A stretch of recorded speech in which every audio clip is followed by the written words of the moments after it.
Hey guys, and welcome to my first ever YouTube video.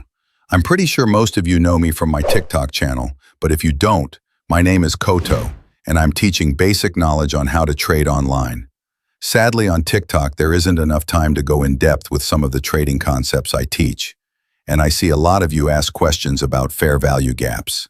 So I decided to make a full-on guide on what is a fair value gap, how should you use it, and even when not to use them. I hope this video will make things more clearly for you. I promise I try to keep this as simple as I can.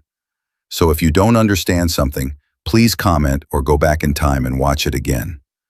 Please note that the content presented in this video is intended solely for educational and informational purposes. First, let's talk about the concept of fair value gaps.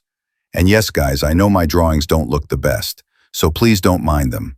I'm just here to teach you guys about trading and not on how to become an artist. So as you can see, the value of a fair value gap is that we can use them to confirm our bias, or even trade off them. If you look to the right, you can see the anatomy of a fair value gap. It requires 3 candles with the first and the last candle's wick not crossing in the middle candle's body. This middle candle is where the origin of the fair value gap lies. It means that orders in this area are potentially not filled yet, and the market will eventually go back in order to grab those leftover orders. I personally call the middle candle the imbalance candle. Maybe this helps making more sense for you this way. It's definitely what helped me back then.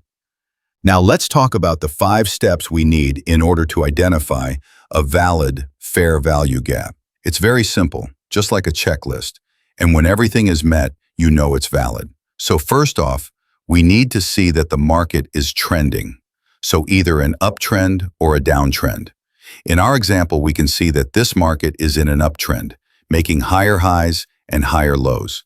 So second off, we need a clear and visible break of structure so that we know our trend is still correct. You don't want to trade against the trend, guys. Then for our third step, we need price to retrace into the range of our previous leg within the market. If you look at the image, you can see the range of the long previous leg that broke structure. So then we come to the interesting part. We need price to clearly react to our fair value gap. Guys, if the price does not react, we don't trade, okay? We go into more details on how it should look soon, so don't worry. And for the final step, all we need is that price shows us clear momentum in our trend direction. That's it. Simple, right? And since you now know what a valid FVG looks like, let me show you how not to use them. If you look at our example, you can see that price made a significant move to the upside. So why in the world would you try to sell here? Anyways, we can also see that price made somewhat of a reaction to the fair value gap. But we also see that price, once it came down, moved up a lot. So this would be a clear warning sign for me that this FVG might not be valid to trade off. So remember to always trade with the trend. Maybe even write it down. Now, since you're still watching, I assume you really want to learn this, huh? So I brought you 2 examples on working fair value gaps to better understand them. I want you to look at the first example yourself and just see really simply on why this one could have worked and where your entry would be. Maybe pause the video if you need more time. Remember, trading is not just about watching a video. You actually want to learn one of the hardest skills to make money, so take your time.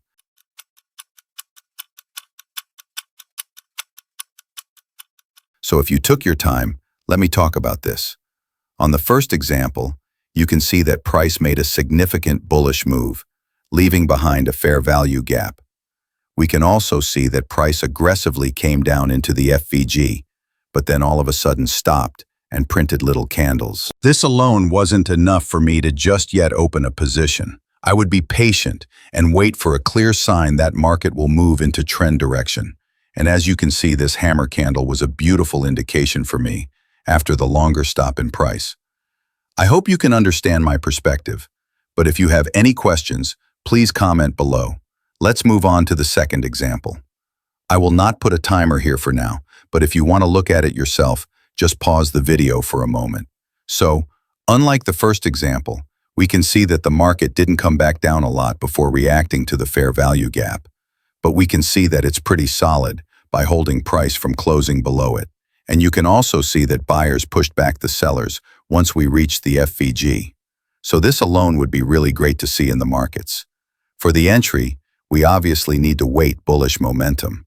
But this simple rejection wick partnered with the bullish momentum we got from it would be enough for me, because price already showed previous rejection from it. This would be enough for now, guys. There is also a co-concept covered with this called inverse fair value gaps. If you want to know more about this, please leave a like and comment below.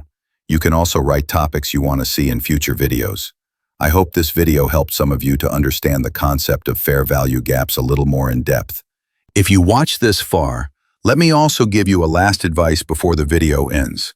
Trading is not the skill to make a lot of money. Trading means that you know your strategy and execute it perfectly each and every day. This was it for now, and I hope we see us again later.